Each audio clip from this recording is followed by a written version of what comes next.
All right, so in part one of the screencast, we looked at how the diaphragm causes changes in pressure that cause air to rush into the lungs. And so now what we're going to do is we're going to look at what the actual structures are that air passes through on its way. So to start us off, we have a choice. We could breathe in through our nose or through our mouth. And I think we'll go ahead and start with the nose and the nasal cavity.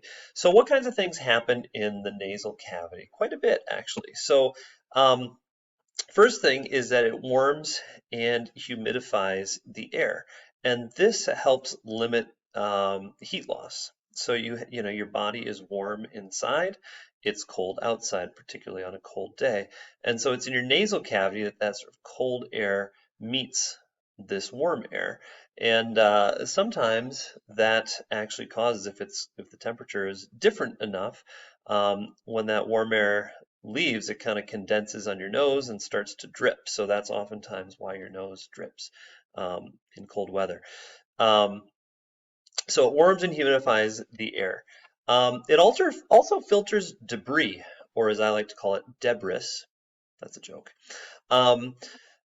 It turns out that there are these tiny, if you look at the cells, if we zoom in on this area and we look at the cells of the nasal cavity, we find that there's these little hair-like, what are called cilia, coming off of those cells. And those actually can trap debris.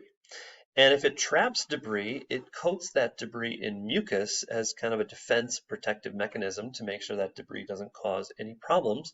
And eventually that coated debris results in a booger. And this is why if you ever are in really dusty air or maybe a city with really poor air quality, you're going to get a lot of boogers because all that debris is getting in there. This is also why if you have a cold, you get all that snot building up because the viruses or the bacteria that are causing the illness are being coated by mucus by these cells as a defense mechanism. And so your nose runny is basically your body's way of trying to get rid of these viral particles and get rid of them. So annoying, but helpful. It turns out that your tear glands drain into your nasal cavity. So your tears are produced up here in this gland, and then it's called the lacrimal gland, and then the tears sort of run down and kind of follow they run down and then kind of run down your eye. And then they drain, they kind of hit the lower eyelid and drain in a little hole. And fun little activity, go to a mirror and just kind of pull your eyelid down and look in this area on the medial portion of your eyelid. And if you pull your eyelid down, you'll see a little tiny hole there. That's actually a drainage hole for tears. And those tears drain down into your nasal cavity. And this real world phenomenon, this actually explains why when you are crying, you oftentimes can get a bloody nose, or a bloody nose.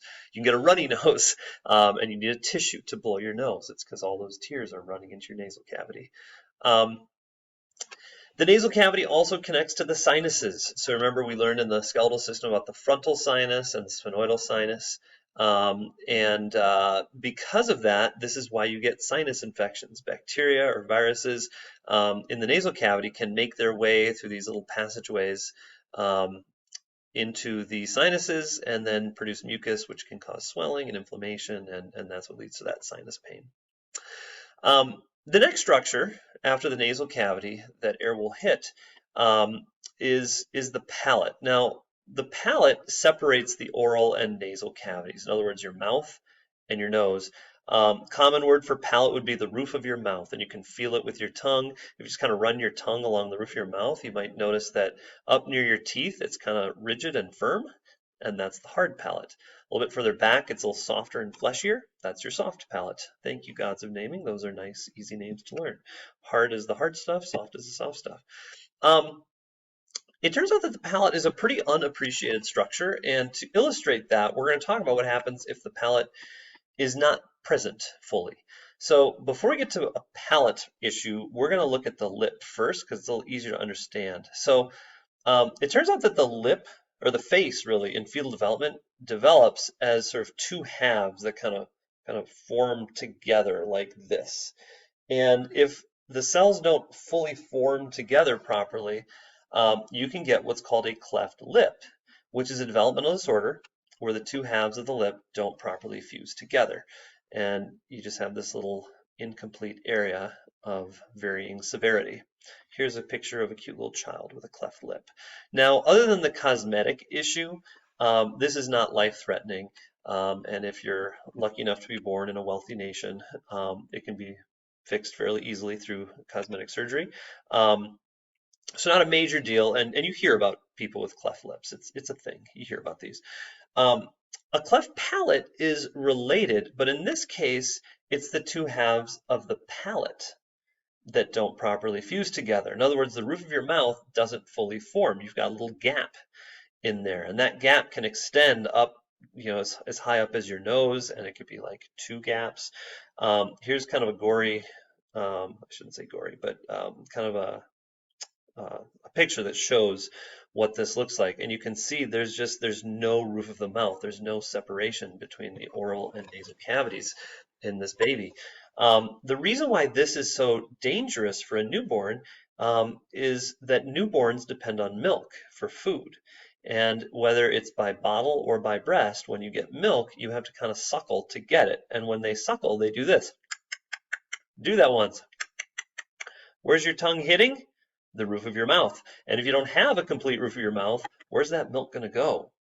Right up the nose. And if you've ever had liquid up your nose, you know it's not a pleasant experience. And so a baby with a cleft palate is not going to feed appropriately and can actually be at risk of starvation because of not getting enough milk. So this is a much bigger deal. Again, it can be corrected with plastic surgery.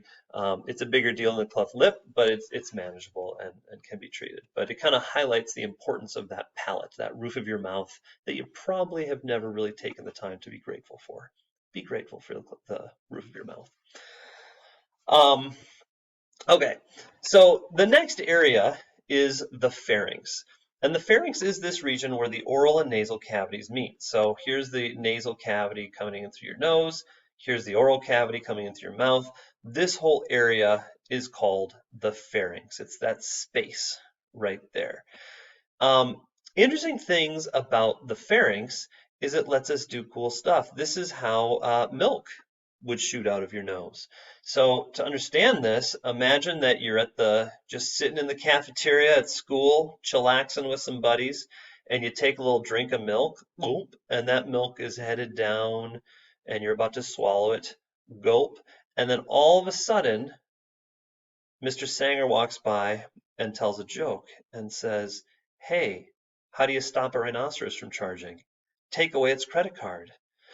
Well, you're going to start to laugh, right? And as you laugh, air is rushing out of your lungs. Ha ha ha, ha ha ha. So as that milk is coming down, it's met by that air rushing up. Ha ha ha. And it's pushed up into the nose and boom, out it goes. So that is how milk comes shooting out your nose, in case you were curious about that. Some people can even shoot milk out of their eye. I don't really understand how one can pull that off, but I can tell you the mechanics of it. We talk about how the milk can go from mouth to nose, and then we know that there's this tear duct that connects to the eye. And so somehow people with unique talent are able to somehow get that milk to shoot out through that little hole. And I've seen it done. A former student could do it. That was crazy. Another structure that you might hear about in the pharynx are the tonsils. So your tonsils are just lymphatic structures in the back of your throat. There's areas where white blood cells hang out, and the job is to monitor food coming in, and if there's any viruses, bacteria, or other parasites, they mount a response. And the problem, of course, is if they themselves get infected, they've essentially lost the battle. And then they can start to swell. And if they swell too much, you can start to see the problem. If both of these are closing up, your airway closes up because of that swelling. And so that's oftentimes why people need to have their tonsils removed. Coming down from the pharynx, you get this big rigid structure of cartilage, and the very top of that is the larynx. The larynx is your voice box. So this is where your vocal cords are. And these vocal cords are these little folds of tissue, and they kind of billow, they kind of like that when air rushes past them, and that's what produces sound. This video link right here is well worth clicking. I promise you, you will not regret it. It actually shows a video of people singing, and you can see their vocal cords. They actually put a camera up the nose of these singers, and then they kind of run it up the nose and then down the pharynx so you can get a nice upper view of this. And it's just, trust me, click that link. It's worth it. Also in the larynx, you'll see it's kind of a weird angle right here, but the structure called the epiglottis, here's a little better angle. It's basically like a little flap. It's a little flap of tissue. So if my hand here represents the airway, this little flap on top is the epiglottis. And the goal is when you swallow, and look at my little picture down in the corner, when you swallow food, this epiglottis closes over the airway. Gulp, gulp, gulp. And that way food does not go down the airway, it goes down what's called the esophagus, which is for food. So the epiglottis is a very important little flap. Now, as you might imagine, sometimes the epiglottis doesn't do its job properly, and if food is able to get around the epiglottis, that's what makes you choke. And oftentimes, one of the activities you're doing when you when you start to choke is you're laughing. And what happens is you're swallowing, gulp, gulp, but then somebody comes along and tells a joke. Hey, why'd the monkey fall out of the tree? He was dead. And you start laughing. Ha ha ha ha ha. Ha ha ha ha ha. Ha ha ha. And now that airway is exposed, so food coming in gets plugged in, and next thing you know, you're choking. That epiglottis is a really important little flap of tissue there to make sure that food doesn't get down your airway. If it does, the treatment is the Heimlich maneuver. And in the Heimlich maneuver, you put your hands, or your fists really, right underneath the rib cage, and you pull and squeeze. And that forceful pulling is basically putting pressure right beneath the diaphragm, and then that can kind of create a positive pressure that launches the food out. Another thing about the larynx is it enlarges in men during puberty. So this is a character from The Simpsons that you probably never heard of, but he's, hey, how's it going like that? He kind of talks like that. And that's because as boys go through puberty, their larynx is enlarging and changing shape. And so the rules for how to make a high note, how to make a low note start to change. And, they're trying to adjust to that. And so they'll be saying, hey, how's it going? And it's this really awkward thing that all boys go through on their way to becoming men. And so when that larynx enlarges, it makes that kind of bulgy thing, which we call the Adam's apple. And that's just the larynx. And women do not have an Adam's apple, but they do have a larynx. It's just that their larynx doesn't enlarge and descend in the throat, and so it doesn't bulge out like that. Women's voices do get deeper, though, as they get older, and that's because just as they grow in size, from little kid to adult, the larynx just enlarges in proportion. And so that's why a little young girl has a higher voice than an adult woman.